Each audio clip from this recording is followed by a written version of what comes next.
Hello student, जय माता दी। कैसे आप लोग? मैं सर अंसर अपने पीजी क्लास से फिर से आप लोग का स्वागत करता हूं। तो चलिए आज हम लोग जो है ऐसे क्लास 10th का जो है ऐसे क्षेत्रमिति से संबंधित जो वेरी वेरी इंपॉर्टेंट क्वेश्चन है जो हम लोग को बोर्ड एग्जाम में हमेशा पूछा जाता है वो आज जानेंगे। तो चलिए समय को देखते हुए हम लोग इसको ऐसे स्टार्ट करते हैं। एक ठोस एक अर्धगोले पर खड़े शंकु एक आकार का है जिसकी त्रिज्या 1 सेमी है तथा शंकु की ऊंचाई उसकी त्रिज्या के बराबर है। इस ठोस का आयतन पाई के पदों में हम लोग को ज्ञात करना है। तो चलिए सबसे पहले हम लोग जो है ऐसे एक एक करके जैसे जैसे क्वेश्चन है सो बताता है उसी प्रकार से हम लोग इसको ऐसे चित्र पहले बनाएंगे और इसको हल करेंगे। सबसे पहले एक ठोस अर्धगोला है जो खड़े शंकु के आकार का है। अर्धगोले पर खड़े एक शंकु, एक अर्धगोला है। तो देखिए एक अर्धगोला हम लोग बना लिए। ये देखिए एक अर्धगोला हम लोग बना लिए। इसकी जो त्रिज्या है आर जो है 1 सेमी है दिया हुआ है। इसका जो त्रिज्या है सो कितना दिया हुआ है? 1 सेमी दिया गया है।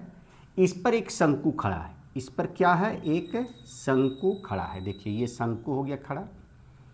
अब बोल रहा है कि इसकी जो त्रिज्या है, इसकी त्रिज्या जो 1 सेमी है शंकु की ऊंचाई के बराबर है, अर्थात शंकु का जो ऊंचाई है उसके त्रिज्या के बराबर है। तो शंकु का ऊंचाई तो ये कहलाता है, ये हो गया इसका ऊंचाई। तो ये h जो होगा इसकी त्रिज्या के बराबर होगा, अर्थात इसका ऊंचाई भी हम लोग कितना लिखेंगे? 1 सेमी। अर्थात कहने का मतलब है जब इसको हम लोग सॉल्व करेंगे तो यहाँ लिखेंगे अर्ध गोले की त्रिज्या जो है, त्रिज्या बराबर शंकु की ऊंचाई बराबर लिखेंगे 1 सेमी। मतलब त्रिज्या भी अर्धगोला का 1 सेमी होगा और शंकु का ऊंचाई भी 1 सेमी होगा। अब इसका आयतन बोल रहा है कि पाई के पदों में है, हम लोग को ज्ञात करना है। तो इसमें सबसे पहले आप चित्र देख लीजिए। पहला तो एक अर्धगोला है और दूसरा एक शंकु है। तो दोनों का आयतन को यदि हम लोग जोड़ देते हैं तो इसका पूरे का इस ठोस जो है इसका आयतन पूरा निकल जाएगा। तो हम लोग लिखेंगे ठोस आकृति का आयतन बराबर लिखेंगे अर्धगोले का आयतन जोड़ शंकु का आयतन। ये दोनों को हम लोग जोड़ देंगे तो इस ठोस आकृति का है सो आयतन हम लोग का निकल जाएगा। तो अर्धगोले का जो आयतन होता है वो होता है 2/3 पाई आर का क्यू होता है, और शंकु का जो होता है 1/3 पाई आर स्क्वायर एच होता है। अब हम लोग क्या करेंगे इसमें कि देखिए सबसे पहले जो है से जो कॉमन निकलने वाला, कॉमन का मतलब दोनों में क्या क्या मिल रहा है उसको हम लोग बाहर निकाल देंगे।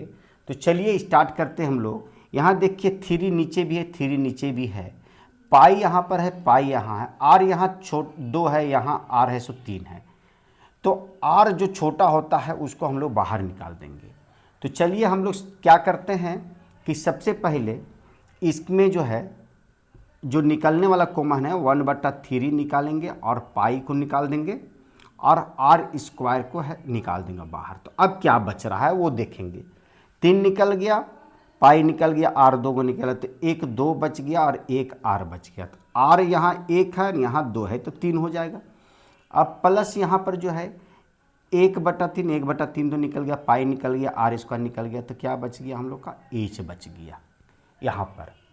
अब क्या करेंगे कि हम लोग जो है 1/3 लिखेंगे, पाई रहने देंगे क्योंकि पाई के पदों में हम लोग का है सो आंसर पूछ रहा है। पाई रहने देंगे। आर जो दिया गया है 1 × 1 लिखेंगे, स्क्वायर है, और अंदर जो है 2 × 1 लिखेंगे और ऊंचाई भी कितना लिखेंगे क्योंकि शंकु का ऊंचाई और त्रिज्या जो है आपस में बराबर, तो हम लोग ऊंचाई भी 1 लिखेंगे। 1/3 लिखेंगे यहाँ पर, पाई को 1 से गुना करेंगे पाई हो जाएगा, गुना लिख देंगे 2, 2 एकम 2 हो जाएगा, 2 एकम 2 हो गया और प्लस 1 हो गया कोष्ठ में। तो 1/3 लिखे, पाई लिखे, गुने 2 और 1 कितना हो गया 3 हो गया। ये 3 और ये 3 कैंसिल हो गया।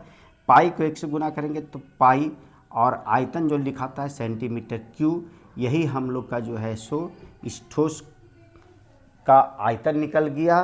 तो उम्मीद है कि आप लोग को पूर्ण रूप से यह समझ में आ गया होगा।